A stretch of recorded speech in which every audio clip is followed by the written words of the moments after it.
also known as Lower Downtown, wasn't always as glamorous. At one time, you wouldn't see the fancy shops or enjoy fine dining. In fact, it used to be Skid Row. Dr. Colorado remembers the good old days and ready to share a bit of history with us. Nice to have you back on the show, Great to be Doctor. here, Denise. So when we speak of Lodo, what areas does that actually cover? Well, it's a historic district stretching from Cherry Creek to 20th Street, and then from Larimer Street to Wine Coop Street. Okay, and it used to be like Skid Row. So back in the 60s and 70s, what would you see if you toured it?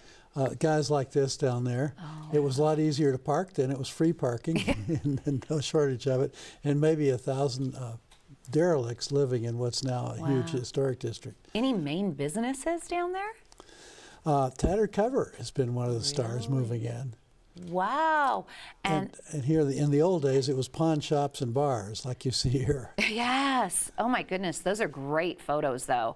I mean, what history. And what were the finest buildings that we lost with demolitions? Well, I think the Tabor block. Horace Tabor spent some of his silver fortune from Leadville to build this great building. I took a photograph of it when they were taking it down around 1973. Oh my goodness. It had the first telephones in Denver. It had the first elevator in Denver. Oh, you're kidding. At 16th and Larimer. And that was taken what year? I took that in 73. 73. The Tabor block is on the site now.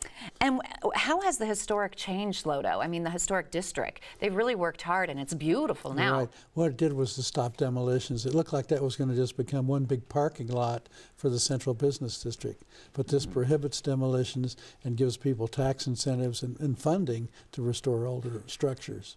And which famous businesses first moved into the historic district? I know you said Tattered Cover before. Yeah, I was thinking of Tattered Cover as kind of an anchor there. Oh, there we go. The Wine Coop Brewing Company, and quite a few lofts there.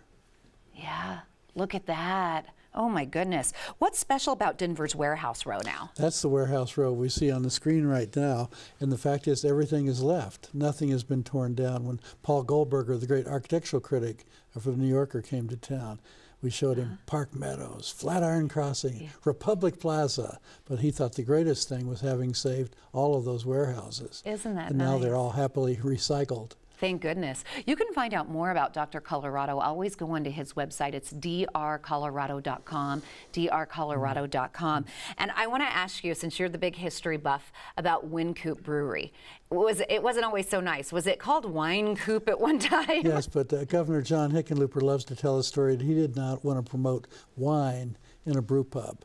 So he changed the name to Wine Coop on Wine Coop Street. Okay, so the street still is Wine Coop, right, but the brewery itself is Wine Coop. Yes. Oh, interesting. I never knew that. And what about like people inside Wine Coop Brewery way back then? They think they're winning inside Wine Coop Brewing Company. Very funny. And it was the first of the brew pubs. Now there are, what, 300 craft breweries and brew pubs in the state. Yeah, like we're one of the tops. And History Day is just around the corner, National History Day. Tell me a bit about it, because you're taking part in it, I understand. Right. One of the projects that kids are working on is Lodo. It's for high school kids throughout the state of Colorado. We get hundreds of kids in now to our campus, CU Denver. Probably the best thing our history department does. Wow. What's your favorite part of the event? Well, I think seeing these kids prepare for this, and they're educating not only themselves, but they put on videos or performances or give talks to educate the rest of the class. So it sounds like they've went under a lot of preparation. I mean, they've done a lot for this. Yeah, I think the teachers really work on it. We work with a lot of them doing interviews and whatnot. And just on a personal note, what events do you have coming up? I know you're always busy. Well, we have signings for the Herndon Davis book, the guy who painted Colorado history, coming up. Wow. And I'm excited the new Landmarks and Historic Districts book is going to be out in June. Okay, and that's happening in June? Now let's go back to Skid Row, to Lodo, way back in the 60s and 70s, because you were down there. What's the big thing that you remember about that? I was doing my dissertation on the bars and trying to hit every single bar before they demolished them. Yeah, I'm teaching and preaching. Now I got to get your website right. It's dr-colorado.com, right? Correct. Okay, so don't forget, National History Day in Colorado state competition is Saturday, April 30th at the CU Denver campus. And we're looking for judges. Looking for judges. Judges. Hey, so if you want to be a judge and for the many happenings of Dr. Colorado, his classes, his tours, his talks, his books, check out his website. It's dr-colorado.com. That's dr-colorado.com.